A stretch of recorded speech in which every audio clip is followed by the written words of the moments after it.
Vamos ahora a noticias internacionales. Ucrania atacó con explosivos el puente que une la península de Crimea con Rusia. Es una nueva operación encubierta en territorio controlado por Rusia que se suma al masivo ataque con drones que destruyó a decenas de cazabombarderos. Los cimientos del puente de Kerch se vinieron abajo luego de que detonaran 1.100 kilos de explosivos bajo el mar, en una nueva operación encubierta orquestada por el Servicio de Seguridad de Ucrania. Se trata del puente ferroviario que une la península de Crimea con la Rusia continental, el mismo que en 2018 Vladimir Putin recorrió manejando un camión. Una ruta logística clave para las tropas del Kremlin, que Ucrania ya ha atacado 3 veces desde el inicio de la guerra. Es siempre un placer dar las gracias, especialmente al Servicio de Seguridad de Ucrania. Bien hecho.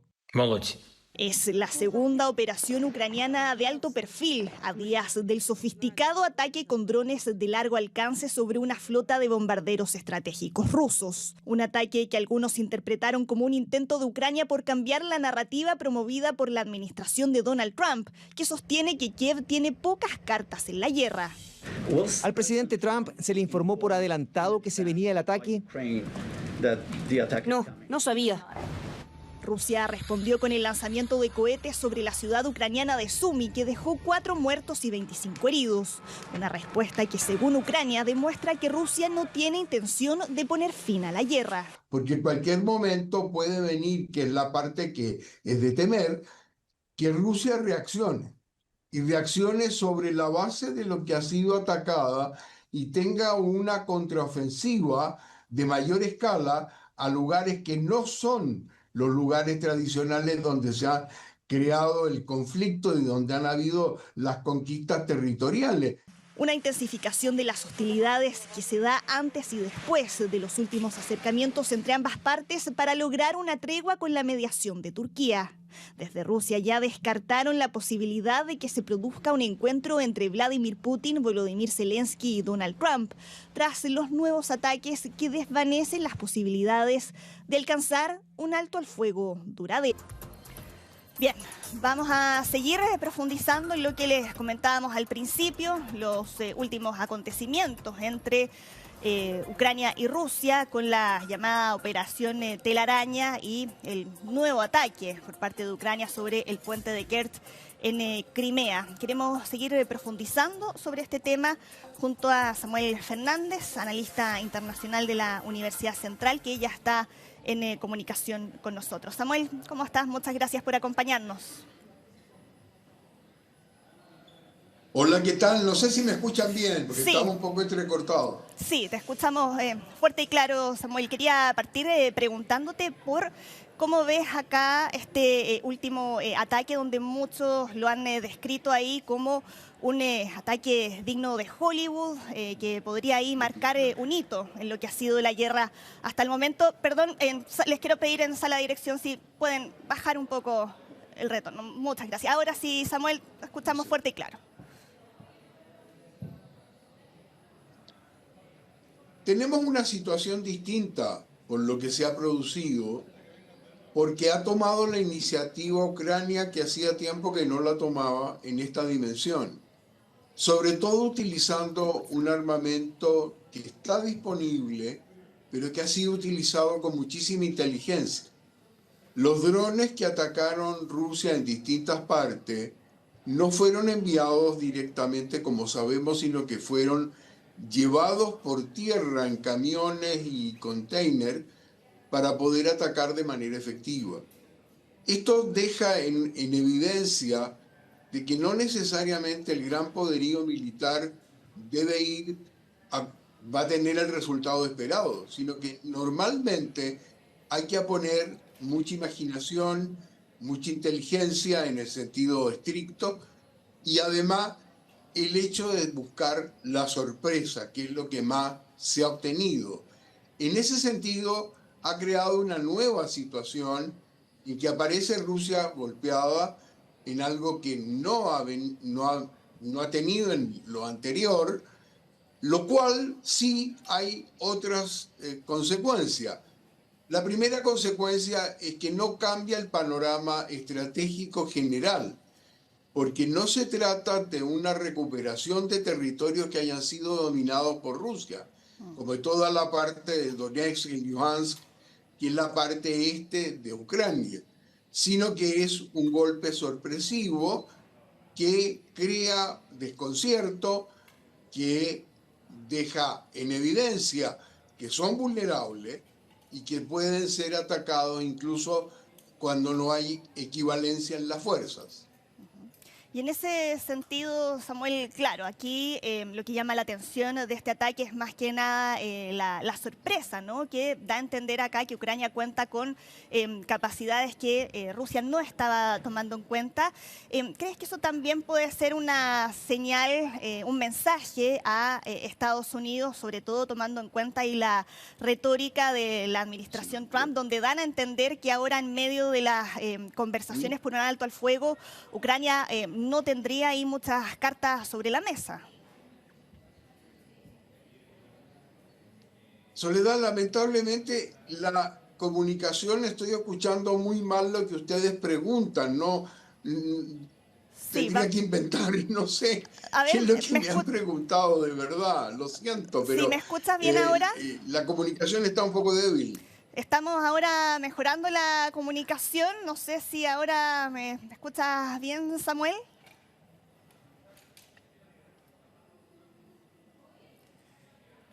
Sí, estamos ahora tratando de chequear para poder seguir entendiendo parte de las implicancias de lo que comentaba recién Samuel, de este ataque por parte de Ucrania, la llamada Operación Telaraña, un ataque en el que comandos ucranianos se infiltraron, ¿no?, en el territorio ruso con drones que terminaron impactando por lo menos 4 bases aéreas en las que se encontraban además, de acuerdo a lo que dicen desde Ucrania, esto todavía no se ha podido verificar de manera independiente, 40 cazabombarderos estratégicos de Rusia.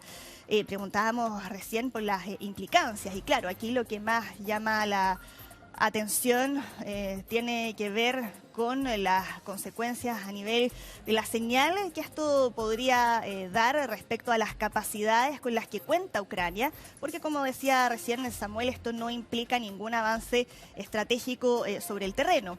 Pasemos a revisar bien la cronología, cómo fue ese momento de los ataques y también qué pasó finalmente con las conversaciones de paz. Las segundas conversaciones directas que protagonizaron desde Ucrania y desde Rusia con Turquía como mediador.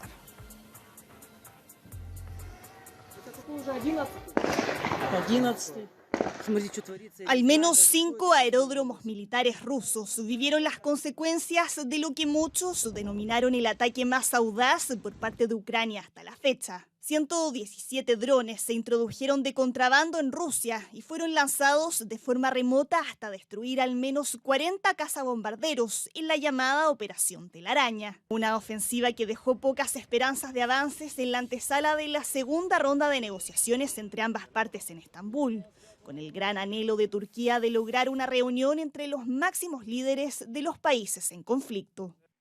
Me gustaría reunir a Vladimir Putin y a Volodymyr Zelensky en Estambul o en Ankara, e incluso llevar a Donald Trump con ellos. Si aceptan, me gustaría reunirme con ellos y así convertir Estambul en un centro de paz. Tomaremos medidas para lograrlo después de este último encuentro. Pero después de una hora, las conversaciones concluyeron sin ningún alto al fuego. Solo acuerdos en algunas materias puntuales, como un nuevo canje con Rusia de prisioneros menores de 25 años, además de la entrega de los cadáveres de 6.000 soldados por cada bando. No queremos demostrar nuestra fuerza, la demostraremos porque el enemigo no quiere detenerse.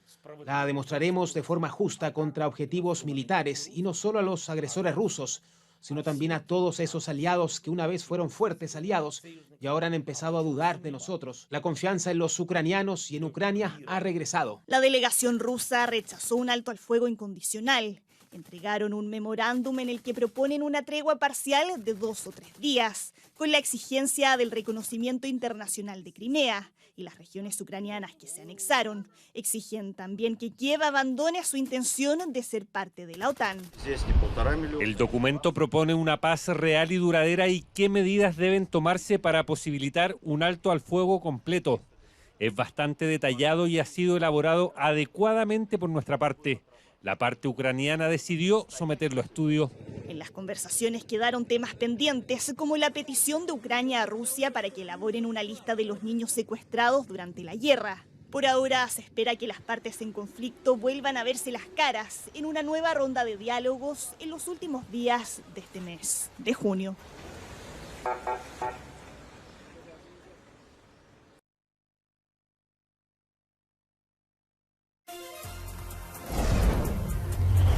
Ahora sí entiendo que retomamos la comunicación con el analista Samuel Fernández, que le habíamos dejado ahí planteada la pregunta justo en el momento en que perdimos ahí el contacto. Samuel, ¿ahora sí? Sí, ahora sí escucho. Perfecto. Sí, yo había dejado ahí planteada la pregunta de si este ataque también busca dar un mensaje a Estados Unidos en el sentido de que la narrativa que ha tratado ahí de transmitir la administración Trump justo en momentos en que están tratando ahí además de poder llegar a un acuerdo sobre un alto al fuego ha sido decir que Ucrania no tiene ahí muchas cartas sobre la mesa en estas conversaciones, pero con este ataque ya vimos que están tratando ahí de demostrar que sí cuentan con algunas capacidades que muchos creían que no tenían. Sin duda, es lo que decía hace un rato, que hay un mayor equilibrio con lo que ha sucedido, en que todas las partes pueden actuar, no obstante las diferencias enormes que pueden haber desde el punto de vista militar y estratégico, porque las conversaciones no se han interrumpido, están buscando algún tipo de acuerdo, especialmente en el intercambio de prisioneros, que es una parte muy pequeña dentro de la inmensidad del problema, pero además están buscando el posicionamiento para poder estar en una negociación donde no estén desequilibrados totalmente. Ahora, eso puede ser muy riesgoso porque en cualquier momento puede venir, que es la parte que es de temer, que Rusia reaccione y reaccione sobre la base de lo que ha sido atacada y tenga una contraofensiva de mayor escala a lugares que no son los lugares tradicionales donde se ha creado el conflicto y donde han habido las conquistas territoriales, que es la parte este de Ucrania y que la mantiene, eso no ha variado, de manera que esto puede tener ese tipo de consecuencias y arruinarse las negociaciones por un lado y la situación estratégica por la otra. Ahora también ahí queda la pregunta, Samuel, de cómo esto también impacta al gobierno ruso, a las Fuerzas Armadas. Y si bien acá estamos hablando de esos episodios en los que hay información que no ha sido verificada de manera independiente, pero ¿cuánto afecta también aquí las capacidades de combate de Rusia después de la destrucción de estos cazabombarderos, que según la versión ucraniana serían 40? Así es. Ahora, son muchos más los que tiene Rusia. No cabe ninguna duda, esto es un golpe fuerte, pero no lo deja incapacitado. Y en otro sentido, es la parte emocional, es la parte de imagen, en que la invulnerabilidad que estaba mostrando en su propio territorio Rusia se ve afectada. Y la capacidad que había sido absolutamente olvidada o descuidada de Ucrania, ya prácticamente como algo derrotado, que podía obtener mucho más y que tendría la posibilidad de quedarse con buenas porciones de su territorio, también se aleja. Entonces vuelve a crearse una situación que hay que atender desde varios puntos de vista. Ver cómo Estados Unidos va a tratar de sacar provecho de que esta es una situación nueva. Ucrania, por lo tanto, Rusia minimizar lo que ha sucedido y reactivar lo que son las negociaciones de fondo, que hasta ahora son solamente prolegómenos y que no hay una negociación formal en curso. la que no podemos descartar, pero en condiciones que han cambiado. Y esa es la parte que hay que estar bastante atento, porque estas condiciones que parecen menores en un escenario de casi 3 años de guerra puedan tener algún tipo de resultado diferente. Sí, pero Samuel, cuando uno escucha a Rusia exigir que Ucrania abandone su intención de ser parte de la OTAN, que se reconozca internacionalmente a la península de Crimea y la anexión además de las regiones que están bajo ahora ocupación rusa, que son demandas que para Ucrania no están en discusión, que no son negociables, ¿es viable que se pueda avanzar efectivamente hacia un alto al fuego duradero? El alto al fuego sería lo primero que tendría que tener otro tipo de condiciones más bien humanitarias y de la situación bélica. Pero en definitiva lo que va a ser el arreglo final es imposible anticiparlo, pero podemos imaginar que hay algunas cosas que no van a ceder parte y parte, pero que van a tener que buscar algún punto de intermedio. Porque, por ejemplo, Crimea lleva desde el 2014. Es casi ilusorio pensar que se podría recuperar. No así determinados sectores en que ya está asentado en las provincias que ha creado Rusia en toda la parte este de Ucrania. Esa parte es la que ha concentrado su mayor voluntad y lo que quiere permanecer. Allí es donde puede haber algún tipo de margen de maniobra.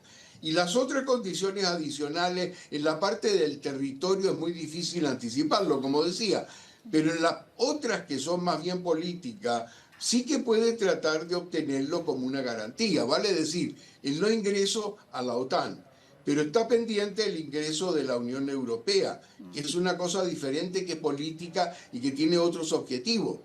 Pero naturalmente toda la parte de fronteras de Rusia, que la está tratando de proteger en distintos frentes, porque no olvidemos que no solamente está el problema de Ucrania, sino Estonia, Letonia, Lituania, claro, y está Moldavia, y hay otros países que están allí que quieren también buscar una cierta seguridad de que no van a atacarlo desde ese punto de vista.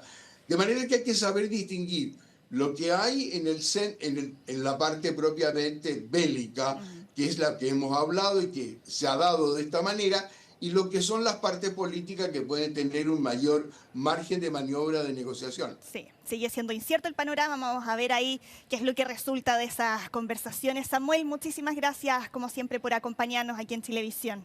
Que estén muy bien. Soy yo que les agradezco, encantado, hasta pronto, gracias. Chao, buen día, gracias. Buen día. Nosotros ya nos despedimos, los dejamos invitados a que sigan, como siempre, la sintonía de nuestro canal de Chilevisión Noticias. Que tengan una buena tarde, nos vemos.